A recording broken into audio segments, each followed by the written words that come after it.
วิธีการถ่ายทอดสดวิดีโอสั้น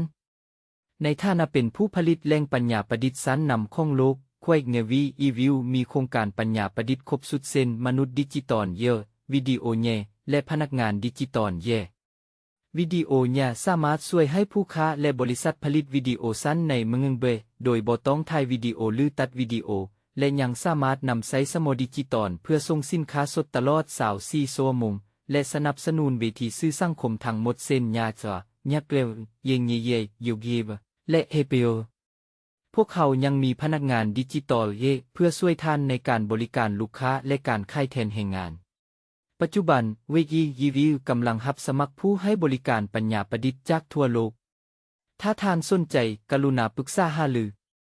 บรรดานักคบเก่าในอาซีตะเวนออกเฉียงใต้เอาใจใส่กับลาวดูเนียเอกเยเฮเซปีและจะให้สายด่วนบริการ24 ชั่วโมง020 2200 กับ10 1000 กับ1เพื่อปรึกษาสายด่วน